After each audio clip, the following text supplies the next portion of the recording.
yo. What episode number is this? 39? Made In Chafford Podcast, episode 40. 40! 40. Big 40.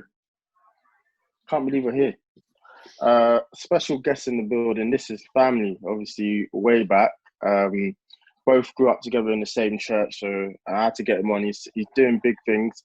Love the YouTube channel. So I was like, yo, have to make it happen. John, tell the people about yourself. Oh, thank you. It's a pleasure. I'm glad to be on here. Thank you for bringing me on, guys. So, I'm John. My tag name, if you search me on YouTube or Insta, is Noname, and I'm a YouTuber. I make videos about cars. I also post car content on my Instagram as well, and it's mostly like anything from DIY or tips and how-to videos and things like that. So that's what I'm about. Perfect. How did you get? I mean, you've always been quite into technology, even from when you was younger, because I remember. Yeah. But how did you get into cars? What for it was like? You know what? What made it a passion? I think I was always into it. It's just like when I was younger, I wasn't able to actually like you can't just go and like jump in and drive anyone's car without a license, stuff like that. So it was always there. Yeah, but when I finally got a car for myself, when I got old enough to drive, was when everything changed. I was like, okay, I'm gonna make the most of this now. All of that PlayStation driving, it's time to put to action. I remember what was your first car? That's such an important. What was you gonna say, Cole? I was gonna say on the PlayStation note, like I remember being a youth and thinking, yeah, I'm so sick at this driving game. I must be good in real life. Need for speed. It's a bit different, isn't it? You know, I think I took my PlayStation skills to real life, you know. It must have helped a bit. Did you have that thing that you can have where you can actually drive it for real? Well, yeah. I say for real, but it's like as close to the real thing as possible. I had one of those. I was using it in my room. I had some game on the computer that would teach you how to drive. So I was practicing with that's that. Perfect. And it actually helped when I did my real driving tests. So I'm not surprised actually. That would definitely. I think, do you know what I learned really is that a lot of people who did well or like were able to pass first or second time had a fair bit of experience in the car before, if that makes sense. Or like they just they had some knowledge of cars. Whereas, you know, I think for myself, I took it 3 times, but it was over a long period of time and I couldn't get it, you know. I think if I'd had some experience, it would have helped, just like anything in life. What was your first car? Vauxhall Corsa. I knew it. Yeah, Vauxhall Corsa. That's almost everyone's first car, isn't it? Perfect start. It is. Yeah. Some of us can't. Actually, you know what? Big props to Collins, man, because obviously he started off with a Beamer, but just want to say well done to you, because obviously man's leveled up again. And John, I know you've got a Beamer as well. You're a massive fan. Oh yeah, I'm all about the Beamers. What Beamer you all got? All about the Beamers. Yeah, 3 Series at the moment. A Bentley. 3 Series. Nice. I don't know. I think for the time being, I'm all about the Beamers. Yeah, I agree. Why BMW over the other German cars? I think it's the way they drive. So the way BMW built, well, not so much anymore, but like historically, the way they build their cars is all about driver experience and driver focus. So going fast, like even when you look up the specs and figures of how fast the BMW performs, they understate their performance from how fast it actually goes in real life. So they're really focused on that instead of comfort, and like even when it comes to practicality and stuff like that, it's all about the experience of driving the car. Got you. See, because I've always wondered, like, what's the difference between that and a Merc? You know, they're pretty much in the same ballpark, but for you, what's the most noticeable difference? It's their engines and just the way they feel behind the wheel. So like with Mercs, it's a lot more focused on comfort. So sitting back, just relaxing, cruising down the road. Beamers, as soon as you get in and you feel that steering wheel, you notice it's heavier. Everything is more geared towards it being sporty, even if it's not. It's like time to go. Model. Yeah, I hear that. Cole, how have you been enjoying yours? It's been nice, man. I'll be honest. Which model you got? 4 Series. It's nice. It's it's a jump from the one series, but When like was this, bro? Like, when was this? See, nah, Collins, you need to celebrate them W's, man. no, I know. I just kept it low key. I don't know. I've had it for maybe like 2-3 weeks now, but it's just, Okay. I guess getting used to the size was probably the biggest thing because it was from getting a hatchback to like a coupe, so it's hard to judge the width and the length of the car, but I'm slowly getting to grips with it. So yeah, it's been a blessing. Okay, so John, when people say for someone who hasn't been on your YouTube channel, what can they expect to see? Like, what sort of information are you going to be giving them? So what I've been doing recently is just like how-to videos and also like vlogs of what I've been fitting to the car now. So the different additions that I've gotten. So my last video was me fitting a sat nav unit. So that was something I did last year, but I've only just uploaded it now. Actually, installing a screen that runs Android, and you can put in different apps like Apple CarPlay and stuff like that onto the unit. So I go through the whole process of why I'm doing it and how you can do it as well, where you get all the parts and tools to do it from. So that's been like the focus for now. And I think I'm gonna try and keep it going in that direction. I mean, that's the videos that people have been enjoying the most, the how-to ones. So I'll just keep it in that theme. I guess people just need that like guidance, really, isn't it? Or it's that thing. Yeah, you'll be surprised what you can do if you just Google something or you YouTube it, and it will help you fix it, or it will lead you at least in the right direction to maybe make something that's broken. You know, just even get it to the point that it's broken, but I can get it to the garage in this state, sort of thing. Yeah, exactly. So those videos are so necessary, and they're all over YouTube. But I like the way you present yours because it's quite personal, and it just seems like someone who's a regular person who's like, this is what you can do to enhance your car. And you actually take the steps to actually show someone. So someone could really do it on their own. Yeah, a lot of the time there's ways that things aren't that difficult, but just no one wants to, people don't want to put the information out there because everyone wants to make money off doing stuff themselves. Like if you're a business and you're fixing people's cars, you're not going to want to be telling people exactly how to do everything or how easy certain things might be because you want to make your money. But it's nice for people to know how to sort stuff out themselves. 100%. Because when you go to for a service or MOT, you know what I mean? You can go in there and they might be like, oh yeah, there's something wrong with this, there's something wrong with that. And before you know it, your bill is like a joke. You know what I'm saying? 900 on the dot. Just to fix brake lights, X, Y, and Z. Like for example, even like the brake lights on my parents, my mum, she has a ML, an old model Mercedes. But pretty much to fix the brake light, they would have charged 400. My dad just went on YouTube, just went bap bap bap. He says, "Yeah, you got to fit your small hand inside, and then that's it. You're done." Nah, they'll cheat if they can, man. I mean, honestly, it's so bad, and it's definitely more towards women as well, because they know they'll just pay it straight away. Whereas a man will just be like, he'll try and reason with it. He'll be like, you know what, that can survive another 2 months. I hear that.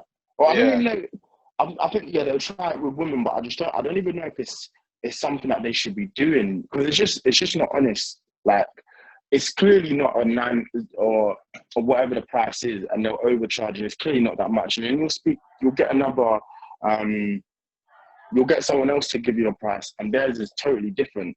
So I just don't get it. I know that the dealers, they can rip people off just because that's how they need to make their money. So that's how they pay their staff and like run the buildings and stuff like that. It's like the little things like an oil change. Your oil might not be more than £30 and they'll charge you £150 just to drain out the old oil and put new oil in. Just little things like that. It's just ridiculous. No, it's mad.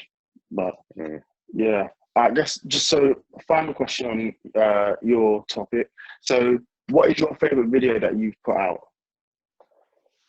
Or what's the one you want people to check out the most that you're like really proud of? There's one video I did when I still had my Corsa on how to fix misfire. So that's when not all of the engine is running properly. So you've got like some of the cylinders in the engine. Sometimes one thing can go wrong with one of them. So it's like you're running at 50 or 60%, that kind of situation. So I did a video on how to take apart most of the top of your engine and fix that by yourself at home with basic tools without having to go to a mechanic. That's a video that's got the most views on my channel. I think it's one that I put the most time into as well.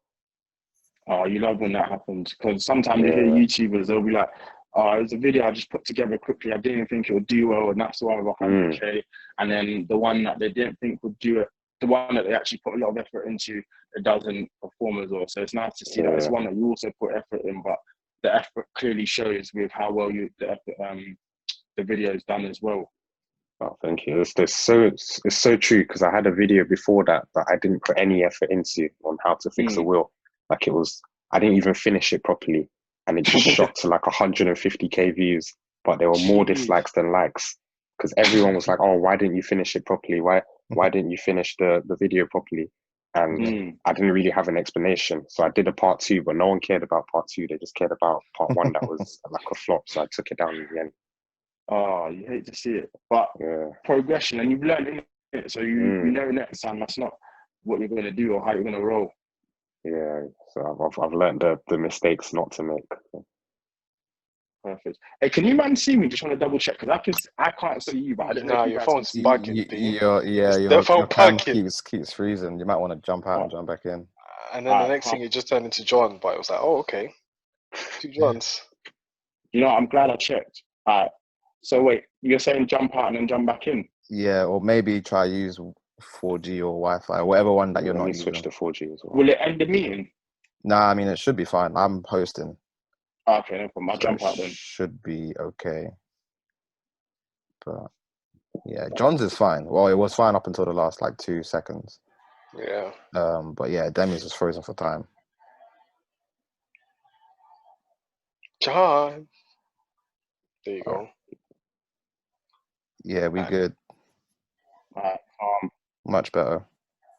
John, how do you learn your stuff? Like when you want to figure out something you don't know, like where do you actually go to learn shit?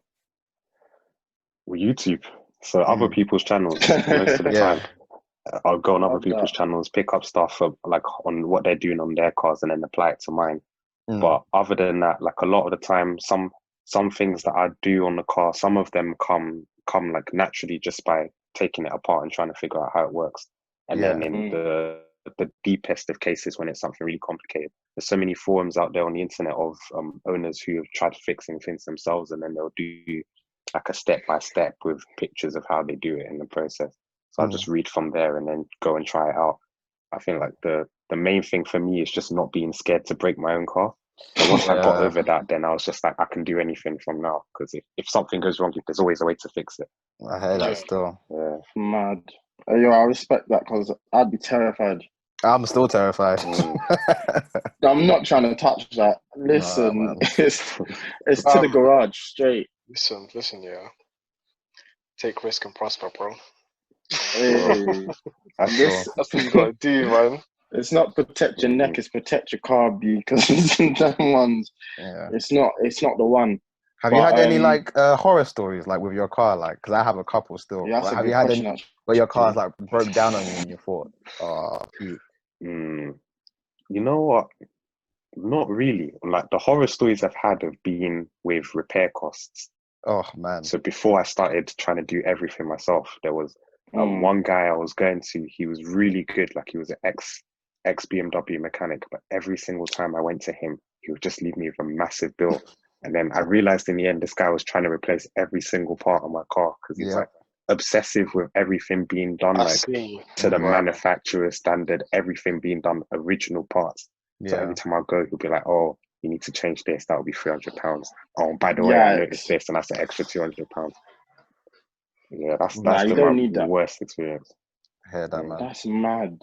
Hey, listen, you do not need, but it's interesting, because even I'd say in my experience, like I was on the motorway, I was coming from somewhere, and it sounded like something exploded. But it wasn't that bad, and I got home, and then it was in my Corsa, and basically it wouldn't go above like 50 miles per hour. So that's when I was like, yo, this is it. That's the end of our relationship. I was already close to selling it anyway. I should have, it's a lesson, because I'd be more responsible, because I knew it was having issues. I should have just got them fixed, but I was thinking I'm going to sell it, but I would have also made more money had I got those issues fixed when I sold it. So it was a lesson, but that was crazy because I thought, oh man, I'm in the middle of nowhere, deep in Essex. I don't know if this car doesn't get me home, I don't know how I'm gonna get home. You know what I mean? Scary hours. Sleep in the car, fam. Next to those sounds, you have to look out for them. Yeah, for real. 100%. I had a similar story to that as well. I finished one of my accounting exams, and I was gassed. So I was driving back from Romford, and I pulled up to the M25 junction, and I was in the middle lane in the roundabout, and my car literally just stopped in front of a light, and it just like made a massive rustling noise, and it just turned off. Whoa. Started panicking. A guy came out, luckily. I put my hazard lights on. This guy helped me coerce it to the side of the road. And eventually, obviously, I had to call my insurance, and a breakdown team came to take the car. But yeah, well, man. Like you couldn't even drive it back. It wouldn't turn back on. Yeah. And took it to repairs, and it turned out the chaining belt was broke or something like that. Yeah, that one, fam. Yeah. That's that thing, fam. Yeah, I'm hearing too many stories about BMWs and that belt, fam. It was specific to that one series though. It was the old model, and I think a lot of those variations had the same issue. So it's a common problem with that model. Yeah. It's a shame. Do you know if they fixed that problem now? I mean, I got it fixed, but I had to sell it afterwards because the amount it cost me damn near was half the price of the car. So I was just like, nah. At this point, nah, I hear that. I got to cut my losses. So it's mad. It happens, man. Oh no, it does. Would you get another car, Demi? I don't know. I mean, if I'd not moved out, definitely I would have. I would have got a nice one just to be like, you know what? Like, I think sometimes in life you get to a certain place and you think, you know, this is something to do. A bit like what you've done. I think I would have got another car. You know, something a bit nicer than a Corsa. Yeah, it's just interesting. Like when you're in a place in your life, like that's the car or that's the thing you should be doing. So I think it's just interesting that. Yeah, just to answer your question, yeah, I would have. It was something I was trying with. But... Do you think as guys do you think we put pressure on ourselves to have a certain type of car by certain ages? Oh, definitely. Yeah. There's no way. There's no way I would have got another Corsa. You have to level up. I mean, you don't have to, but you know, you'd feel that in yourself. Like same way you have. You know, I think everyone in this chat who's had a car has opted to get a better one in their next car. So it makes sense. I think it all comes down to one thing, yeah. What do you really need a car for? And I think some people, they get the car, obviously. Some of it is their dream car. They work towards that car, fair enough. But I think sometimes if we are pressured to go and get a car, it's to impress other people. And the one thing I've realized is that right now, living on my ones, I just think about how much things cost, and I'm thinking to myself, I really need a mad stuff.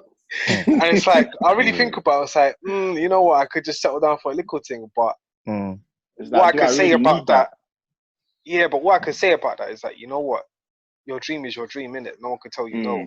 So you got to do, I mean, whatever people are always going to hate whether or not, so whether you want to get a dream car, go and get that car. So, in terms of asking the question, John, are we pressured to get it? It depends what circle you're in, but also it depends on your dream.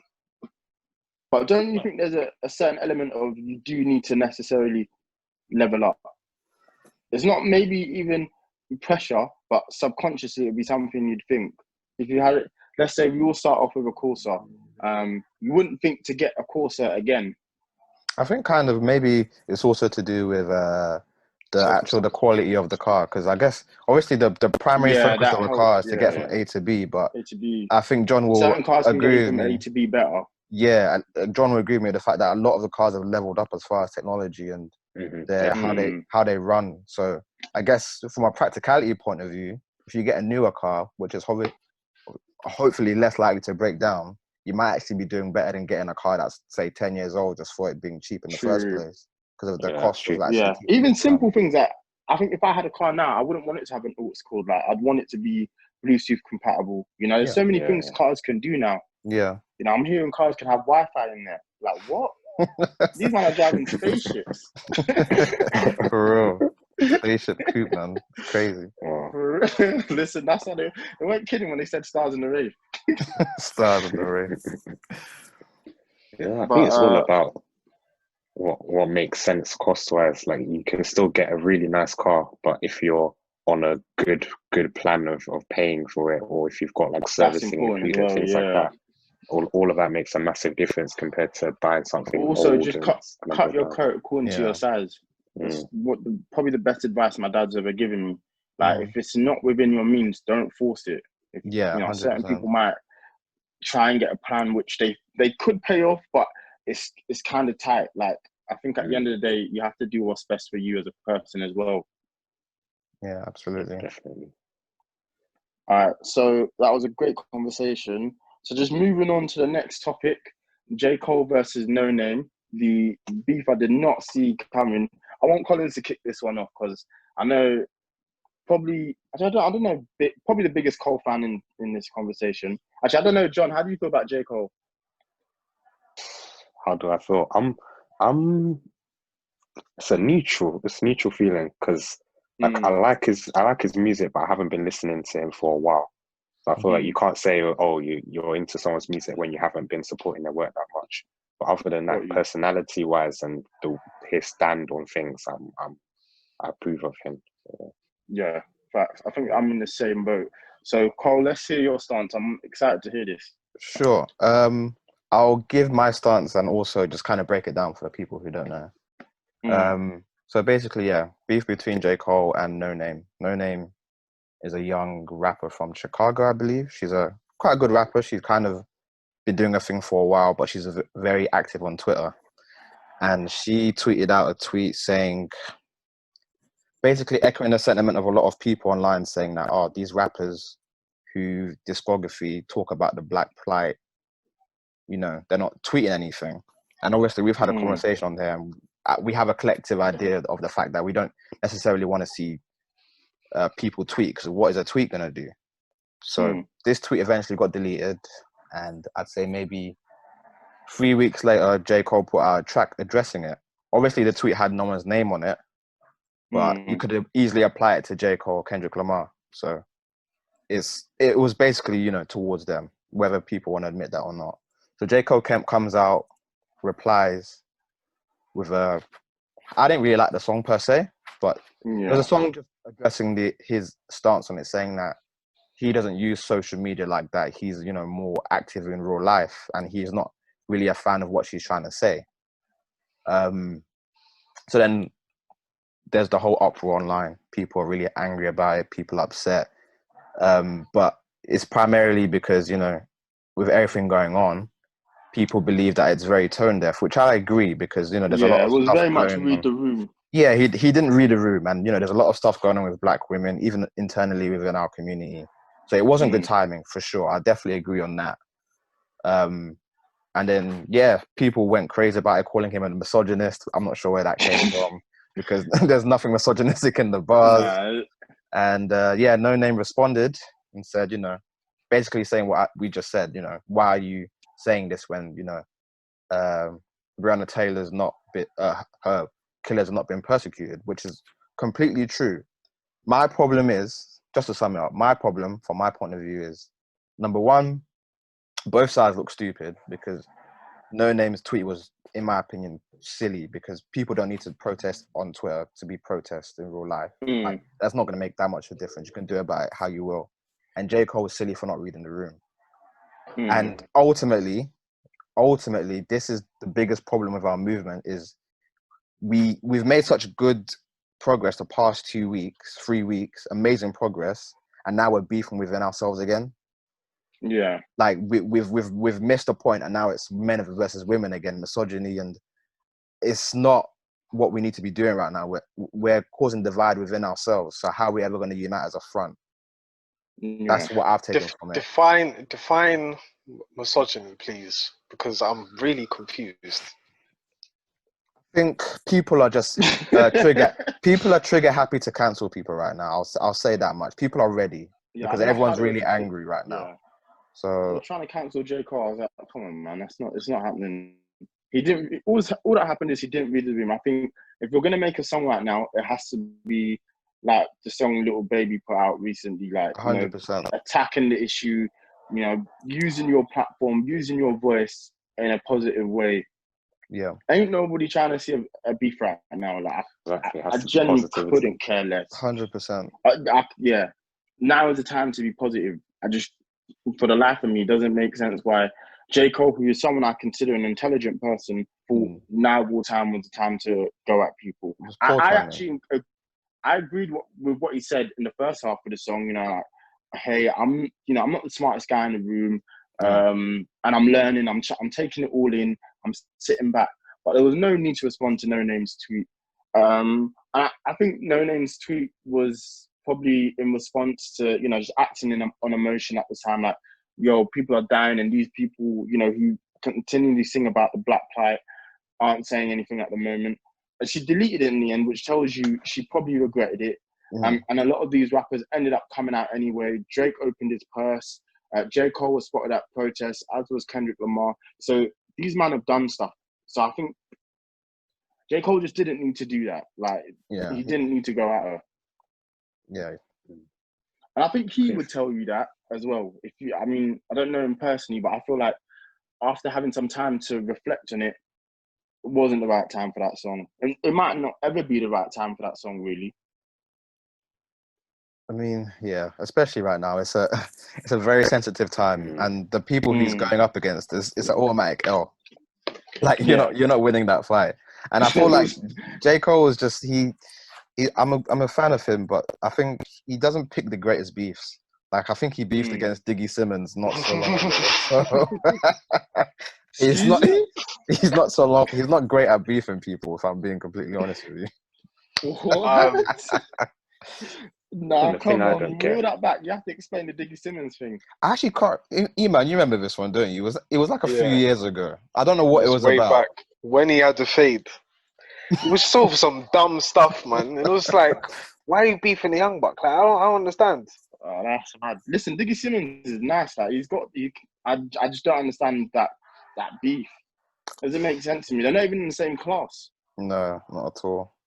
That's the one thing I didn't understand. It's like, okay, you're beefing somebody. But anyway, I digress. What I'm going to say is this year. So the whole situation between J. Cole and Twitter. The one thing I've seen, let me just talk about the hidden agenda, Illuminati, X, Y, and Z, this, and that. Social media has way too much power. Way too much power, because if you really think about it, they've done good things, such as putting Mr. Robert in the bin and actually getting him inside prison. But then, right now, it seems like if you put something out on social media that is very much unacceptable, or someone deems it as unacceptable, then you're going to have a crowd of people who show angry emotion towards you. Like, for example, the police officer that put the neck on George Floyd. Yes, what he did was very bad. Yes, he'd need to be put in prison. But the way I'm seeing social media behave, it's like everyone's just ganging up on people. Now, if you've listened to J. Cole's music, you know exactly who he is as an individual. And why he's not been tweeting for some time is because he just wants to be off of social media. Same thing with Kendrick Lamar. They just want to be off of social media. They don't want to be on social media. Even like with the music that they produce as well. Like, for example, I even said Kendrick Lamar, Feel. That song is just, it's way too deep. It's so layered. But it talks about things that have happened in the past, and you can relate that song to today. But more importantly, I feel like these guys are not on social media just because they just don't want to be there. And if they want to speak, they'll speak in due time. They don't rush them to speak. And I feel like a lot of people are very much emotional. They're acting on emotions rather than strategizing and really thinking about how to actually go about certain things. Like I said on the previous episode, we need to attack this situation, this oppression, economically, socially, environmentally. Now you're going at J. Cole. J. Cole will reply. You know who J. Cole is. He will reply in due time. Just wait on it. But it's the fact that he replied and it was like, no, we don't like it. We want you to do something else. It's like, listen, you know what? Best thing for J. Cole to do is just keep silent. Keep silent for another 8 months. Don't even release your album this year. Just release it in the next 8 months, sorry. Even Kendrick Lamar. Kendrick Lamar was about to drop an album this year. Apparently, so it was this week. He just turned around and said, nah, forget it, man. Let me put it in the shelf. Yeah. Because of the situation that people are just talking. Like, they're not thinking. And I think that's the situation that's currently going on at the moment. People are just talking out of context. Like, why are you going to go at Kendrick Lamar when Kendrick Lamar has been very much for us? He's been experiencing police brutality. Same thing with J. Cole. I don't know how J. Cole may have experienced it, but actually, yeah, he even made a song about it. The neighbors think I'm selling dope. He's experiencing white privilege, and it's just like, hold on a second. I just bought the yard. I'm a rapper, but now you think I'm selling dope. And it's like, people are just not thinking. That's all it is. People are just not thinking. They're just talking two-pack of arse, to be honest. they're talking within the conversation, and they're talking within the concept, but they're just talking worse. And that's how it is right now. Eman, but do you not think that, I understand your sentiment and I agree with you, but do you not feel like the timing was poor? I don't think he should have released anything at all. My man should have just wrote his bars, said his bars, made the track and kept it in a shelf, and then released it for when it needed to be released.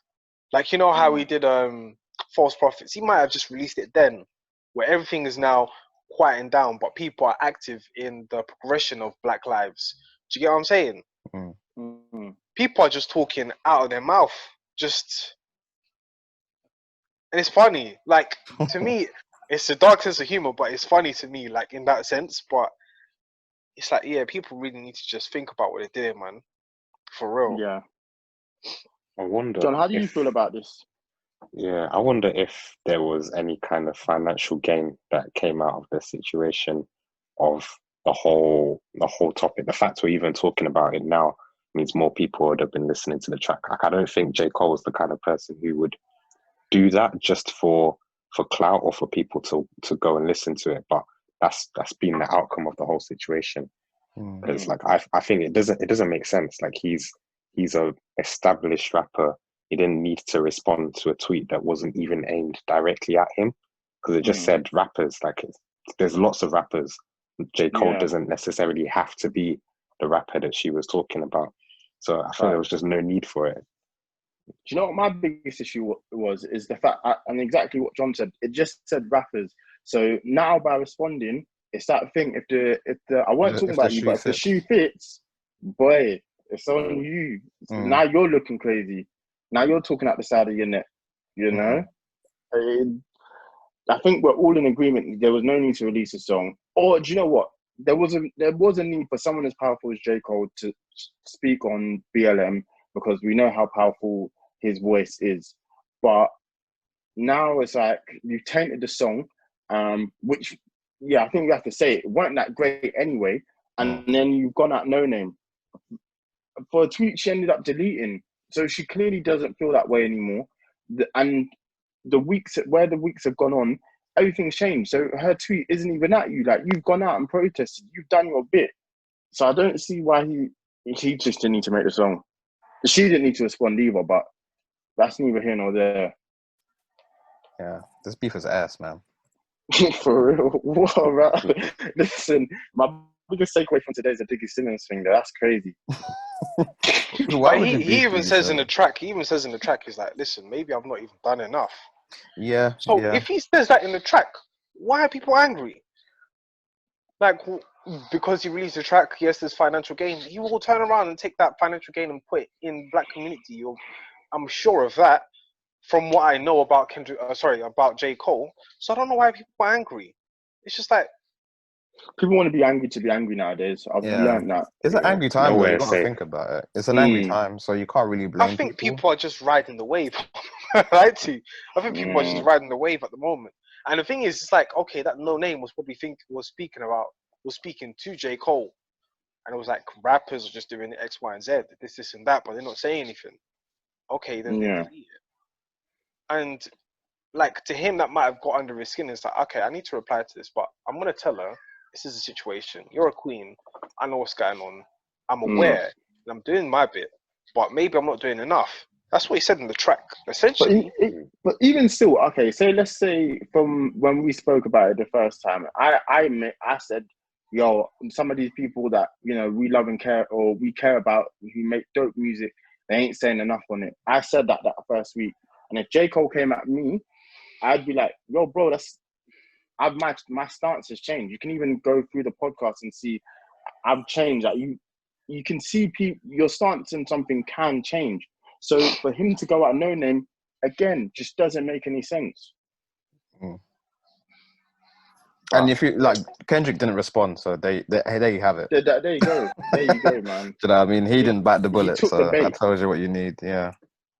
But you know, it's an interesting situation. The main thing that annoys me the most, like above all, is the fact that there again is division among, you know, the black community, because it's just distracting us from the main problem. Well, yeah, it's that thing. Them two are more powerful together than they are apart.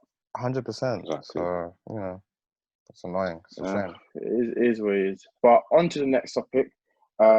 So Jamie Foxx has come out recently and confirmed he will be doing the Mike Tyson movie. He confirmed that years ago, bro. He confirmed that years ago. But it's the fact that, like, sorry to cut you short. It's the fact that he said, listen, we are now official, which is great. Well, either way, I'm excited to see it. But I just wanted to use this opportunity to give maybe one of the best entertainers his flowers. There's nothing I feel like Jamie Foxx can't do. Pretty much. And there's no one close to him. He can grow a hairline.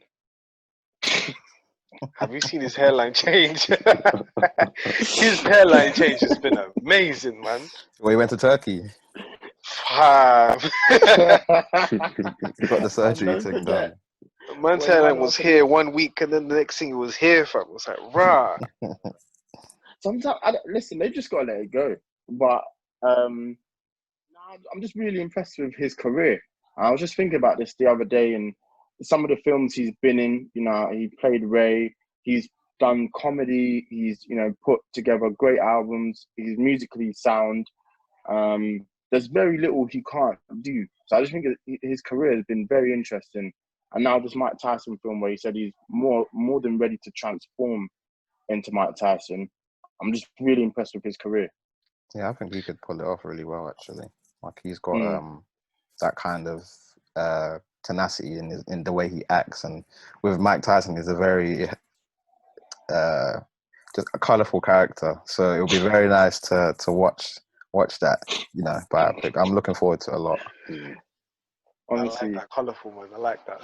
That's the only word I can think of, because he's gone for a roller coaster of a career. Do you know what I mean? So yeah, but yeah. What surprised me, I don't know if you've seen the photos of him trying to do his body transformation for the role, but the way these celebrities can bulk up or shred so fast is crazy. I don't know what kind of personal trainers they have. They're on you think? On steroids, 100%. Get out of it. Get out of town.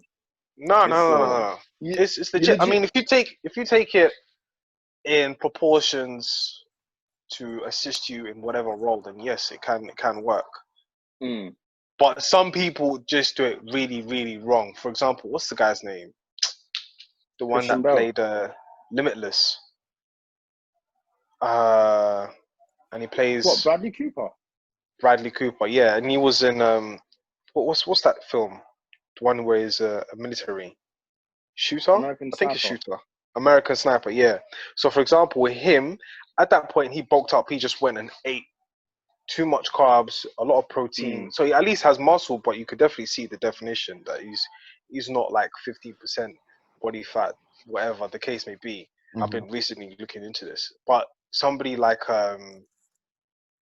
Jamie Foxx. Jamie Foxx he's a decent build, but to be like Mike Tyson, he'll have to take his cycles and his roids for sure. Eman, what's those drugs that they accuse NBA players of taking?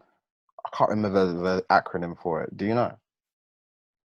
It's a very common one. I haven't got a clue.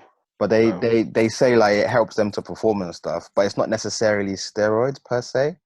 I'm not sure. I think if they were taking those things, like, because they're not exactly performing for anything. They're not exactly going for any sport. So where would the line be for them to take it? You know what I mean? No, would anyone really care? In order to get this particular size, that they want, they will go for that. They'll go for the supplementary. I'm gonna find out what it's called. Because the thing is, I mean, you could do like everybody knows. I mean, as soon as you go to the gym, it's gonna take you a couple of years to be a massive size, a big build. Oh, yeah. The reason why I know this stuff is because of Greg Doucette. He's on YouTube. Shouts to him, innit? But yeah, he's been talking a lot about like how celebrities today, and a lot of actual. This is on another topic, but a lot of celebrities and also gym or sports influencers, a lot of them are on steroids. So what they're doing is just misleading you, and then they turn around and say they're natural. For example, Arms Corleone, that guy, he's way too big to be natural. Oh, he's a machine. Exactly. So he spoke about this, and that's how I know it. So like when you really put two and two together, you're like, okay, then if Jamie Foxx is gonna be big as Mike Tyson, then the only way he can actually physically do it is if he does take supplements. And this guy is 50 years old, so he can't be banging gym the same way us 25-year-olds are doing and become the size that we need to become as a 50-year-old. As a 25-year-old, our recovery is super. Like, we could do 6 hours of sleep, go to the gym and come back, and then everything's calm and we still build muscle. 50-year-old, they can't do that. So you will have to do that, but as I said, I think what they're doing is they're just reshooting everything with Jamie Foxx, because they did shoot it a long time ago, and I remember him speaking about the intro for the Mike Tyson film. Yeah, on Hot 97, I want to say. Hot 97, yeah. And pretty much what they were saying was like, it's amazing. So I think right now they're just doing a complete reshoot, and they're making sure. And even Mike Tyson right now, with his podcast, with his influence as well, it's only right to do it now. Do you get me? Good time for it to come out. I guess an interesting topic on the transformation and everything is that great actors who can really become someone or lose and gain the weight necessary. So some actors that come to mind immediately are Tom Hanks. That boy been yo-yoing with the weight just to get ready for performances. Christian Bale, obviously. My man was like, I don't know how it works in America, but like 160 pounds, and then put on another 200 pounds to go play the Batman in less than like 3 months. Like, the fact that people can do that, it has to be, man. Now that you say it. I even watched a video about that. Like, how does Christian Bale just yo-yo about? And they pretty much said that at this current moment in his life, he should just stop doing that. Yeah, definitely. He should stop doing that, because right now it's actually detrimental to his health. Because imagine you go from massively built, super skinny, then to super fat, then back to skinny. It's like, it's really, you need to stop. So, well, Tom Hanks has diabetes because of it now. Oh, right. Yeah. Because they said he just yo-yoed too much in his acting career. So I don't think it's something he'd do anymore, if that makes sense. He can't do it anymore because it's just not healthy for him. Price. It is a big price. Just to give but he gave great performances. So I don't know if he'd consider it worth it. But health is wealth, man. Oh, facts. But even Joaquin Phoenix as well. Like, when they go to skinny, they just obviously they cut most of the stuff that they eat to the point. It's like, it's not necessary. Even for example, all of us now, we're not eating the same amount of food that we'll be eating if the gym was open. So that for me for sure. Yeah, man. Soon come, fam. July, fam. So, is that what they're saying? That's what I'm hearing. I mean, even today as I was walking around town, it wasn't packed, but people were outside, and this was the first time of me seeing like, oh, this place is busy now. People don't care no more, man. Nah, it's gone out the window for real. Even when it reopens, you think it's going to be safe? What, the gym? Yeah, like I don't know. Everyone touching equipment and sweating. Exactly. Is it? And apparently the gym is the worst place for it. Like a lot of people, man. Get them gloves. I guess that's true. But it's interesting. Especially, it's interesting how desperate people are to go back to it. But I guess it's that structure we all want, or normality. Yeah. That we're all so desperate for. But we'll see. The home workouts just ain't the same. Push-ups. I mean, I can do dips, but that's about it. Push-ups, dips, air squats. It's not motivating, man. Like the clicking and the clanging of the weights. You know, when you push and then you put it back, like, fam. Even just seeing other people, that keeps you going as well. You know what I mean? Just see, how you doing? Oh, I'm good. How was last night? Oh, it was brilliant, mate. Like, nah, that's done. Or even if you feel like giving up like 20 minutes early, you don't want to be that guy who walks in for 5 minutes and goes. Nah, can't be done. Nah, I hear that. Okay, so last topic. This one's just interested me because I watched recently the Blackish episode around Juneteenth. So basically, if you don't know, it's the celebration of the end of slavery. And I was just thinking, is this something we should celebrate more or make a bigger deal of? I was actually quite interested to get Emmanuel's perspective, but John, I'll let you start. How do you feel about this? I think the Black history in general isn't being taught or hasn't been taught the way it's meant to be. Like, I know for me, growing up in school here, like there was so much that I wasn't taught properly. Like, I think the most that I got taught about Black history was one lesson that we had where we watched Roots for like 20 minutes, and that was it. The lesson ended. We didn't even finish the film. And that was they it. love to Never make brought us up watch again. Roots, man. Exactly. And I feel like for a lot of us, there's so many things that we don't understand. And now is probably the time that we can start making a fuss about it and getting people to learn the things that we need to know that relates back to our history, rather than just only British history. Not even, because the thing is, slavery is part of British history as well, but it's a part that's not taught. So we're being taught the history that people want us to know, not the full story. Yeah, because I'm a big fan of, you have to know where you came from in order to know where you're going. And I think if they because you look at how they teach history in school, it's 1066, Henry VIII did some stuff, glance all over slavery, and then the world wars. And if they do teach you about Black history, it's civil rights, and then they make it look like it was ages ago. But when we deep it, when MLK was getting busy, our parents were either just born or alive. Yeah. So it wasn't that long ago. It's even the simple tricks that they've done to make MLK's pictures in black and white. Like, that's shocking. 100%. Fam, as far as I can remember, after I left college, like, and then YouTube, I just started looking at YouTube and stuff like that, X, Y, and Z. Just before that time, all I knew is that Black people existed. Like, we just existed. Like, we were in Africa and we were just in tribes, and then they came and took us, and that's it. Like, that's all I knew about African people. So in terms of, as John said, yes, we need the celebration of Juneteenth, it does need to be spoken about in schools, because we don't know anything. Like, we don't know anything. I mean, as far as I know about India, they had spices. That's it. They had spices. I didn't know about the relationship between the Queen and one Indian gentleman. I've forgotten the name. Mana Abdul, isn't it? Yeah, Abdul. Like, that information was just left out.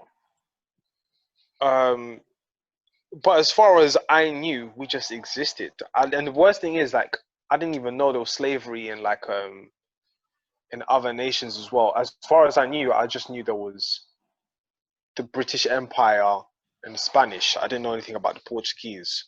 Oh yeah, Portuguese was the first, wasn't it? They're the ones who actually kicked it all off in Europe, even. Yeah, and what's even worse is the Netherlands. Oh yeah, Worst one out of all of them. creating all the Worst boats. one out of all of them. The Arabian slave trade. Yeah, and the funny thing about the Arabian slave trade is that it's still going on today in a covert way. Like even right now, the things I'm hearing about Libya, the things I'm hearing about in Yemen as well. Like collectively, these things are actually still going on today. It's just everyone keeps it hush hush. But now instead of calling it slavery, they call it human trafficking. And it's like, you know, it's bad, especially because we don't know who we are, where we came from. We just know we existed. Do you get what I'm saying? So even like me as a child, I'm thinking, okay, everyone's white and I'm black, and it's like, okay, I see a couple black friends. Okay, where did we come from? I comes from Jamaica. He comes from Congo. But that's it. Like, what's the story? And then all I know is that the British Empire, this and that. Back then. But for us, it's like we just existed. So yeah, it's pretty. It's sad, man. It's sad. Do you think it's parents that need to be taking the responsibilities of teaching all this stuff to their children? So like, I do. Not even just black parents, but parents in general. Like, I do because even like my accounting teacher, I've forgotten his name. I do. No, it's just not. Anyway, yeah, it was Ghanaian. He was talking to me about the Bantu people. I was like, oh, okay. I didn't know about that Bantu people. He was talking about the what do you call this? The independence of many nations. He was talking about the founder of our nation, Tanzania, Julius Nyerere. He was talking about those guys, and it was like, oh, okay, I didn't really know about this. And it's like, yeah, man, you should know. You should go out, research about it, and you should know about the slave trade as well. You should know about the slave trade. You should really look into it, and you should see how the people, who are the leaders, who actually came out of it. You know, really look into it. Look into Haiti as well. You know, certain things like that. It's amazing to really research and then find out who we really are. Yeah. So back to the point of your question. Yes, we should. I mean, as all of us in this generation, we should teach our children. We should very much. It's our duty to teach our children, because if we don't, then our culture's lost. Do you know what I'm saying? Someone else will teach them. Yeah, and at least they can take pride into it as well. You can't. If they know the truth, no one else can tell them. You know, they can't be manipulated, which I think is so important, and that's the issue. I think that's been had for so long. You know, we just accepted that this is what it was. This is how it is. But that's not the case. Knowledge is power. You know, if I know how I came to be, I know how I can better myself.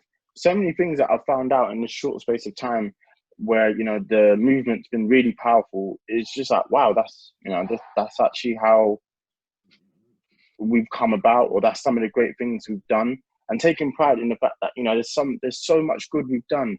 And even to the point that it came out the other day that Will Smith wanted to do a slave movie, and people were like, no, I'm kind of done with seeing all of that. Like, there's great African American history, there's great Black history that needs to be celebrated as well. I think if they're gonna if they want to make Juneteenth, you know, more teach that, we got to at least teach the whole scope of things, man. We got to teach Black history in general. I don't want it just to be a focus just on slavery, because that's only one part of our history. We should do the whole lot. Do you know what I mean? And we've been around for millions, thousands of years. So to just focus on a 400-year period isn't what I think we should do. I think there's so many great things we've done and will do. Even things like, what's that film? It's got Taraji P. Henson in it, but it's a great watch. Hidden Figures. Hidden Figures, yeah. And like, I didn't know that. You know, if they hide history from you, it only makes them more powerful. Like that, Hidden Figures is such a good film, and it highlights, you know, these incredible black women who, you know, did amazing things and helped send man to the moon. Would you like to see a film about Black Beethoven? Hey, listen. But when I found out, I was like, what?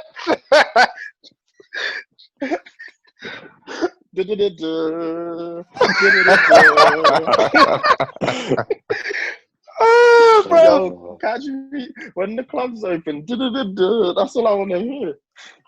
Beethoven on the beat, so it's not nice. Beethoven's his great grandson, yeah. Yeah, Fam, it's lit, fam. And then also back onto like the films and stuff like that. I remember speaking to, actually we should get her on, Jasmine. I remember Jasmine.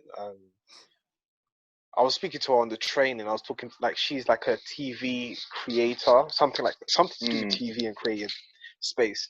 But pretty much I told her like, yo, you need to do like something about the Japanese black samurai, Yasuki, yeah. And she was like, oh, okay, that sounds interesting. And then now, what's his name? Chadwick Boseman he's going to be doing the biography for, the biopic for the actual individual of that time. So it's really interesting. I think we do need to see some heroes. I think what would be great, especially for this time as well, is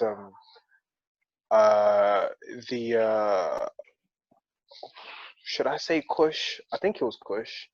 Yeah, the queen of Kush at the time. Her name was Amani.